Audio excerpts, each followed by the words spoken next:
So here's three rhythmic ideas that you can use for playing over gown and gentry. The first one is just really a broad idea. And again, I'm going to use the word pad. You might remember that from earlier. What that just means is we're not going to get rhythmically active. We're just going to play big. As the chords change, we'll play a chord. I hear people sometimes refer to this as footballs because if you look at a whole note written out in music, it kind of looks like a football. I've also heard people call this diamonds. You might be at a recording session and the producer says, yeah, just play diamonds. Diamonds also kind of look like what a whole note looks like if you're looking at rhythmic notation. So if somebody says play footballs or diamonds or pads, that's what they're talking about here. Just, we're not getting too rhythmically active. We're just playing big chords as they change. So that would look like this. So I'll just play the first two chords, which is A and F sharp minor. So in time, here's your diamonds, pads, footballs, whatever you want to call it. 1, 2, 3, 4. 1, 2, 3, 4, 2, 3, 4. 1, 2, 3, 4, 2, 2, 3, 4. Right?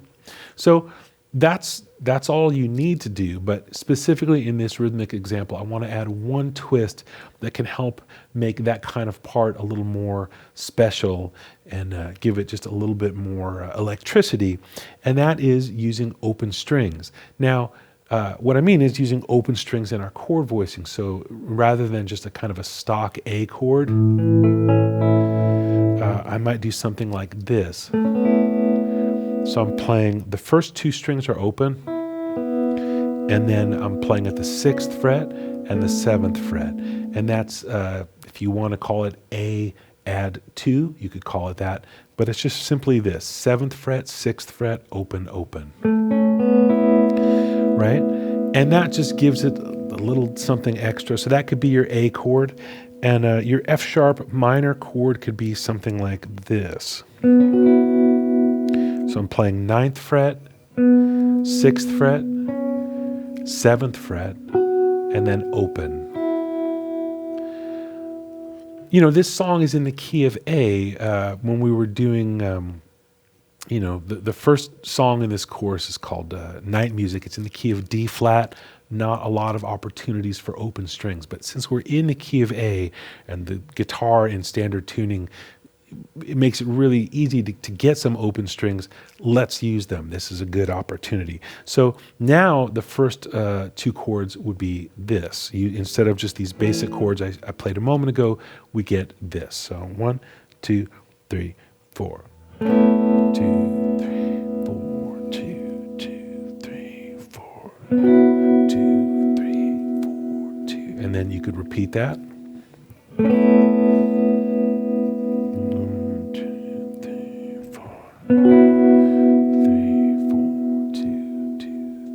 And as the chords change, you have to figure out, well, how do I play a D chord with some open strings in it? You could just, you could try that, or you could try that. If you think about this D shape up here, maybe this is part of a D bar chord, right? So if I play these two notes here on these two and leave E and B open, I get this. As a kind of a D chord. It's beautiful. You don't have to worry too much about literally naming it, but that's just the big idea. See if you can get these open first and second strings to ring out as part of your chords. So that's what we're doing in example 1. Padding with open strings. That's the big idea. For our second rhythm idea, now we're actually going to play some rhythm instead of just playing these big kind of cloudy things. We're going to actually get in there and play some rhythm. So I'm going to use a little bit of palm muting. So that means I'm using kind of this part of my picking hand resting on the bridge to get this kind of percussive sound. And I'm going to play this rhythm, 8th note rest, and then 8th quarter, quarter, and then 2/8. So ba don ba do don. And that sounds like this if I just play on an A chord. 1, 2, 3, 4.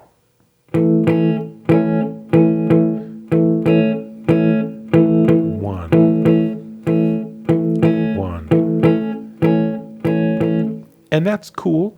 But what I want to do now is get just a little bit of movement so that it's not so just insistent on the same few notes. So I'll just think about A major pentatonic, this box here that you may know.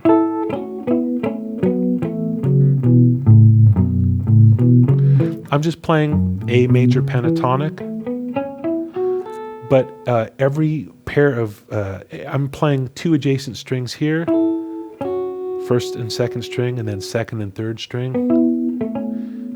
third and fourth, fourth and fifth, fifth and sixth. So if I just take the middle part of that and apply that rhythm that I was just playing, this is the lick for rhythm number 2. Remember, it starts with an eighth note rest and then eighth, quarter, quarter, 2/8. So 1, 2, 3, 4.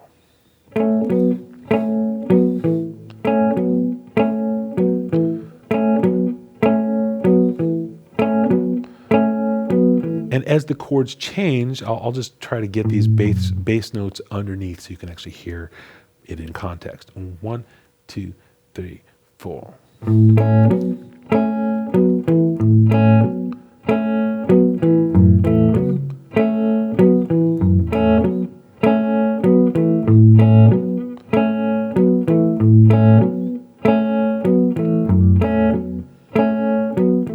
You wouldn't really play those bass notes, but that's just to give you an idea of what it would sound like. Now, as the chords change, you could just play that, and I think it'll play just fine through all of the chords in this song. You could also try to get more, motion happening. So when it goes to D, you could go up here, and then back to F sharp minor down here, or D could be up here, where you're getting that D note that helps it feel like you've made some kind of change. So it's up to you. You can choose to address the chord changes in a literal way or just kind of float through them. You could try it both ways and see what sounds best to your ear. So that's our second rhythmic idea. Our third rhythmic idea here for this tune is a little bit more tricky rhythmically, but I don't think you'll have a problem with it once you get the hang of it. What's a little tricky is just we're not playing in obvious places in the bar. We're purposefully kind of getting out of the way of what the bass player and drummer are doing and trying to find other little places to plant chords. The chords we play are going to be very simple. When the chord is A, I'm going to play this voicing, which even if you don't recognize that as an A triad, you may know it as part of this familiar A major bar chord. So I'm just stripping it down to just these 3 notes. There's going to be a little quick move out. It's kind of a suspension to go from A to this and back. So that's the only move that we need to be concerned with as far as what's happening chord-wise. But rhythmically, you want to pay close attention. We're going to rest on the downbeat, and then we're going to play a quarter note that's tied to an eighth, and then a quarter note, and then an eighth note that's tied to a quarter, then a quarter that's tied to an eighth, and then finally a dotted quarter. That takes up a 2-bar phrase. So I'm just going to, I'll do it without the changing chord. I'll just do it on the kind of just same chord, and then I'll add the change. So 1, 2, 3, 4. 1, 2,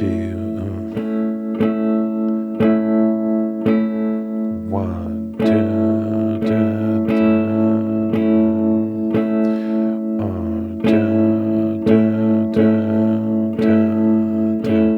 So you can hear it would be easy to get lost in that, and that's okay. That's kind of what we're trying to create, is a little sense of, wow, where is the beat? But we're not trying to upend the whole groove, because you usually don't want to do that. So the way that we keep from upending everything is we keep the chordal part pretty simple. We're not going to move around a whole lot. We're going to stay right here, except we're going to just add this little change. And so if you put that in there, that's the thing that happens on the and of beat 3. So it's 1, 2, 3, 4. 1, 2, 3, and